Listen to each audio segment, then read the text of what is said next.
even though the competition in Europe is getting stronger and stronger each year, it's, you know, you need to be an LPGA, you need to play against the best players week in, week out.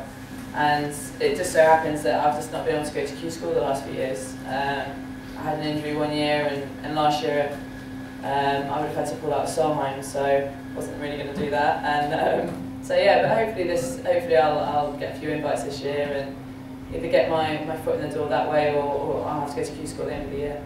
So say, for instance, if you had a win here, does that give you some advantage? Jump you through Q School somehow? I'm not 100%. I know that it gives you playing status, but I'm not sure what it actually entails. So, I mean, hopefully I'll just win this week and then sort that out afterwards. Do you look back on last year at Commonwealth, you get rid of, I think it was the 16th hole, nasty 16th hole, you sit here as the defending champ? I mean, you know, Yanni still won by quite a number of shots, so it's difficult really for me to say that, but you know, I still think that Yanni probably would have stepped up a little bit more and probably got into maybe, you know, 18 under or something like that, which would have been very difficult to get close to. So yeah, I mean, obviously the 16th wasn't my favourite hole, but yeah, I would have liked to have gone out of them and maybe just par, which would have been nice. If you do go to America, say next year, would you jump between the two tours or stay in the LET? Oh yeah, hugely. I mean, I love playing the LET. You know, I think, like I said before, it's getting stronger. The girls are getting better golfers. The strength and depth of the European Tour now is very, very strong. It's a lot stronger than even 4 years ago when I first came out. And you know, the only problem is really the money. You know, it is difficult to make a decent living out there. Whereas in America, the opportunities and the whole, you know, the whole setup of courses and things like that are very different on the LPGA, and that's really where I want to start challenging myself and show up my strengths and my weaknesses. And like I said before, playing against the best players week in, week out is not going to hurt your game. But I would always come back to Europe. Europe is where, you know, I feel most comfortable, and you know, I'd always live in England, so I just do a lot of travelling. In terms of you talk about earning a decent living, there must be a break-even point.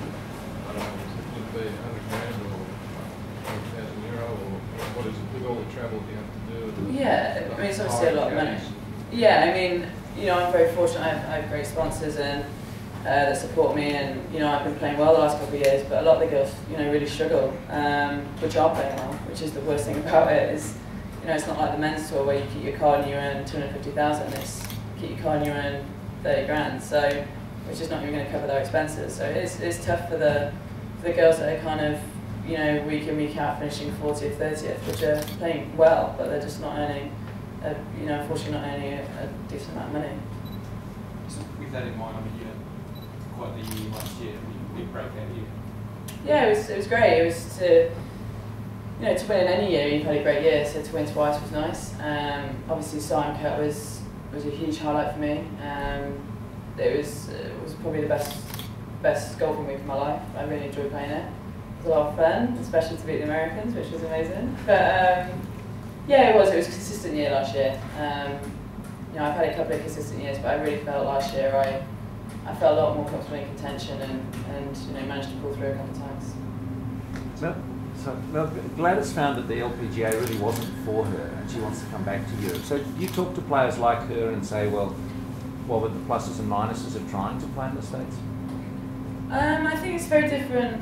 I mean, I have played LPGA events. I know, I do understand it's different, and whether it really fits my personality, I'm not so sure yet. I'm quite a social person, so I understand that on LPGA it's slightly more business-like, but at the same time, I want to be the best golfer in the world. So that kind of overtakes my, you know, my social side of me and my friend side of me, and you know, it's just a sacrifice really I'm going to have to make. But like I said, I would always come back to Europe. I'd always come back to my roots really, and my friends, and you know, I'd always have a base in England. I'd always come back to my family and stuff and keep very grounded. But you know, I need to go to LPGA just for my golf.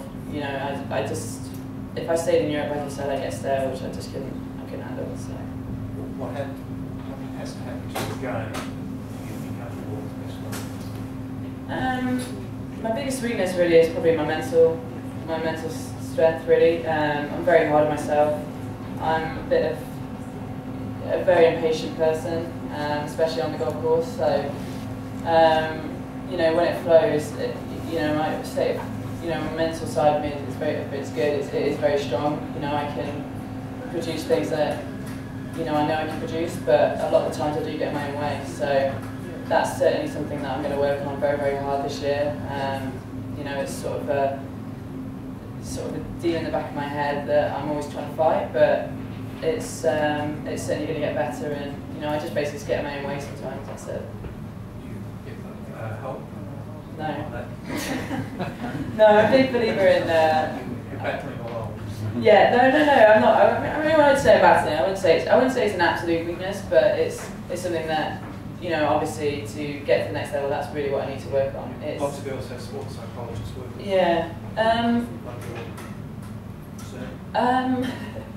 I'm not a huge, from my past experience, I'm not a huge believer in sports psychologists. I believe more about preparation. I believe that if you prepare right, then you're going to go out thinking that you're prepared better than anybody else. I used to have a preparation coach who used to work together very well, but I might bring someone in this year, but at the same time, my coach really he helps me a lot with my mental side. He the way we set up things, where we practice and things like that. And it's at the end of the day, it's down to you.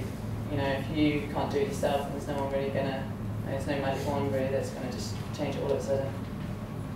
Well, there's Reid with such a strong field this week. Is it all just about beating Yanni? Is she head and shoulders above everyone else? Well, she's world number one, so she's obviously the one to beat.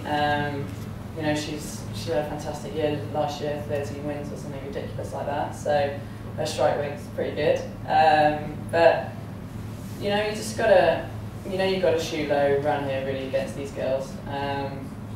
But at the same time, it's the kind of course that if you don't give it, you can take some holes on, but then on some holes you've got to give a lot of respect. So you've just got to really play within yourself. You've got to pay a lot of attention to your own game and not really think about anybody else. But obviously Yanni is going to be the main girl to beat this week. Tying that in, both those questions, you said before about Yanni having gears, I suppose, last year at Commonwealth. Can she assess the field and just live the game accordingly? I think any world number one can do that. That's why they're world number one. Yanni is, for her age, has achieved an exceptional amount. So obviously she can step up a gear, but so can a lot of the other girls. Suzanne Petterson, for example. I think she's just an incredible golfer, and I think one day she, not in the distant future, is going to be world number one. The way that I've never really seen Suzanne play that much until Solheim, and the way that she stepped up that week was just amazing. And great players can do that. And all you need is just a little bit of belief, and it's amazing what them girls and hopefully what I can achieve when you just believe a little bit. I do sometimes, yeah. No, I do. I sometimes. No, I do. Don't get me wrong. I obviously have a lot of confidence in my game and a lot of belief in myself. I work very, very hard, so. I feel like I deserve to be confident and I deserve to have belief. Just the only thing that stops me is sometimes I just get impatient and get in my own way. That's the only thing that stops me. Well, so if the conditions stayed similar to this, do you see sort of mid-60s type scores, or what sort of scoring do you think is going to be needed to win around? It's funny because I don't see a particularly low score this week. Watch someone go shoot about 50 under now, but I really don't. I think the greens are very, very tricky. You literally have to hit every single shot around here. You can't really get away with bad shots, which is fantastic. It definitely keeps you on your toes, and it's the greens. The greens are very, very undulating. You need to keep every single shot below the pin. It's basically what the key to this week is. Are you able to spin the ball much, or stop it, or do you have to bounce it kind of on the front of the green? It depends really what you're hitting in. There's a lot of shots. wedges obviously you can stop, out the rough they're not stopping. But like I said, the greens are actually a lot softer than I thought they were going to be. I thought they were going to be almost impossible really to hit on the green and stop. But you can stop wedges, you know, mid irons, but the longer irons you're definitely going to have to pitch front edge or 5 short really. Any more, ladies and gentlemen? No? Perfect.